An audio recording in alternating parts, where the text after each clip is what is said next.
Donald Trump spoke to reporters on Air Force One and glitched badly. This did not go well for him. Donald Trump not understanding questions. Donald Trump preferring to attack reporters for who they work for, who you with, rather than substantively asking questions. But maybe the lowest energy, the real beta moment from this gaggle was Donald Trump saying, listen, Saudi Arabia, the Emirates, Qatar, and Iran basically convinced me not to attack them. And of course, we all remember, damn, Saudi Arabia, the Emirates, and Qatar all have business ties to the Trump family. None of this is normal. But Trump goes, no, they convinced me not to do the attack today. I was asked by Saudi Arabia, by UAE, by Qatar, and by Iran. We were all set to go just about at this time right now. And it would have been a massive attack. We're all set to go. Would have been. But when the allies ask to call it off, you got to sort of say, well, let's see. And the reason they asked is I think there's a deal. There's a deal on Hormuz, and then there will be a deal Hormuz. on the nuclear, or you might call it the denuclearization of Iran. I call it the denuclearization of Iran.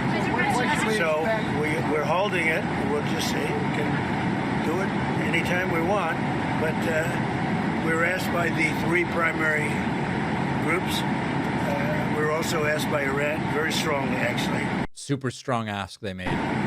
They said, would like to make a deal. Now, I don't know what they say, because a lot of times they'll say that to me, and then they'll go out and say, we don't know what he's talking about. Obviously, they don't want And that's exactly what they did. to be attacked. And they knew the extent of the attack because they saw it forming. So basically, other countries didn't like it, and therefore Trump canceled something he otherwise thought was good for the United States. Now, I'm against attacks as much as anybody. I don't even think we should have been in this war.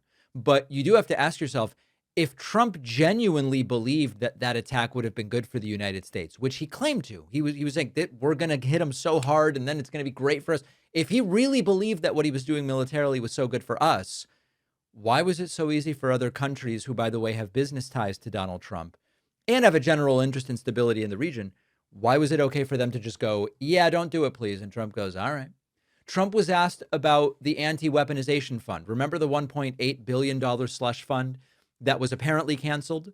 Trump says it's back on the table. And Trump's asked about it. He just goes, oh, these people were treated so unfairly. No one's been treated as unfairly. They rioted, sir. You said the I like BBC anti-weaponization. better than ABC. Go ahead. The anti-weaponization fund is back on the table. What are your plans? No, if they don't improve. Look, we have a man named Todd Blanche. He's outstanding in every way. Most of you know who he is. You're not going to find a better person. And everybody agrees. And it's because I backed one his opponent, and his opponent won in a landslide. That's the only reason it's happening. But I will say there are a lot of people that like. People were hurt so badly. 22 suicides, and they were destroyed. Their families were destroyed.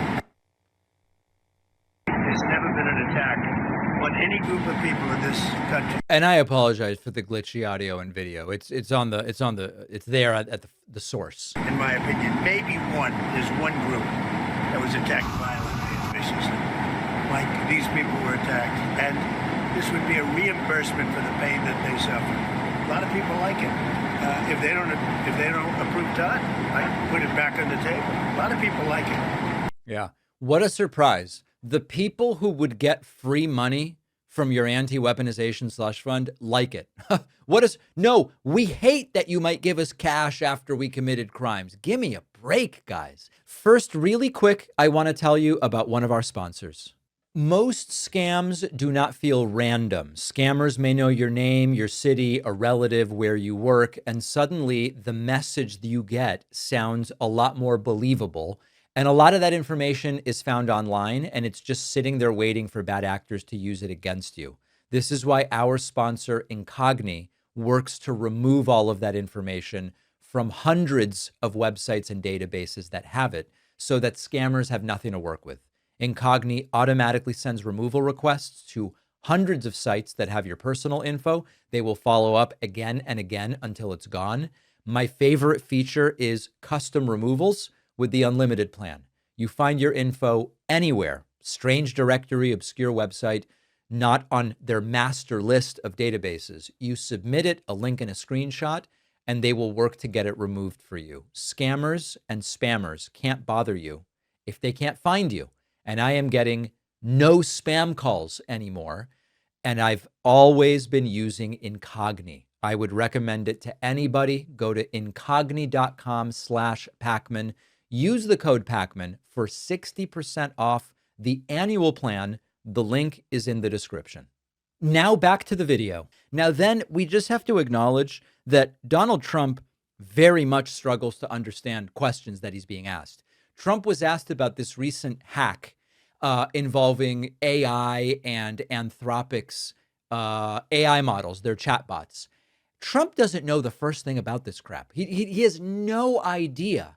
And this is an example of where Trump is asked something and he just does not even know what he is being asked. Sir, will you guys do anything?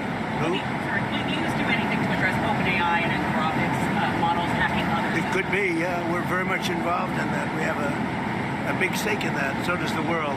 So we're looking. He has no clue what he's being asked. He heard AI, and what he thought of immediately was, oh, we have a stake in that. I have a stake in that. That's really the only thing he cares about. Now, this is my favorite moment from the entire gaggle. Trump bragging about communism. He goes, with Intel, by taking a stake in Intel, we've made $75 billion. Sir, state ownership of private business?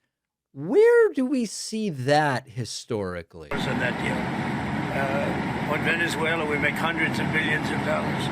I make good deals. Intel, I made $75 billion for the country. I didn't make for me. Not me, of course not. I made for the country. Intel. I backed Intel. It's the hottest stock right now on the New York stock, on the various stock exchanges. So we made about $75 to $80 billion.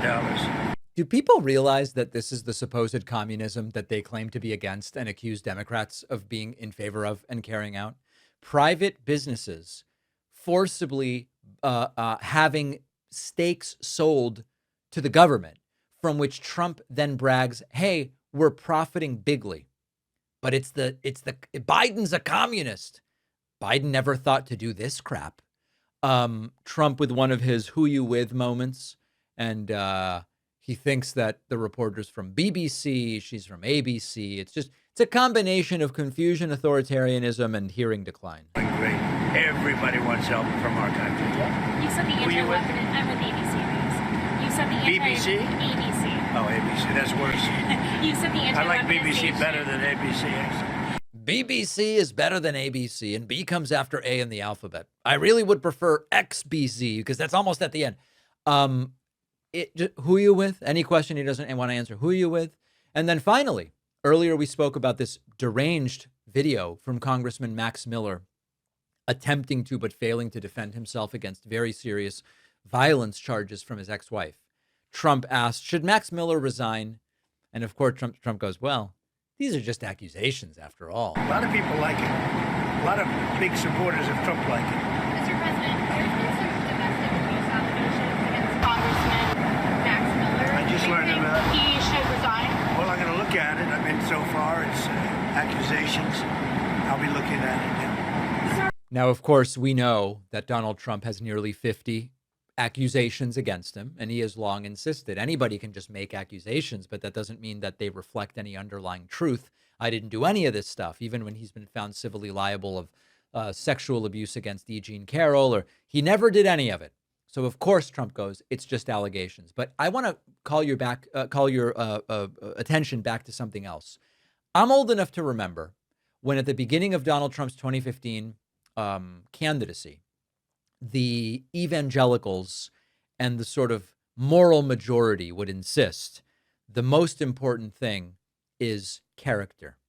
And as Donald Trump slowly stayed in that primary and advanced due to the attrition of the 2s and 3s, the people polling 2 and 3, the evangelicals sort of are like, well, we don't really care that much about his various affairs, and we don't really care that much about the fact that he's been pro-choice his whole life or not religious his whole life until now. Or they were willing to throw it all aside because he was like, oh, I'm against abortion now. And if you go back even further to Obama, or before that, you go to Bush, or before that, you go to Clinton, they But the evangelical right would argue that morality and personal character are the most important things. Think about how laughably pathetic it is to think about that after 11 years of Donald Trump in politics. So, not a surprising response from Trump, but even wilder, the evangelicals just sort of seem fine with it.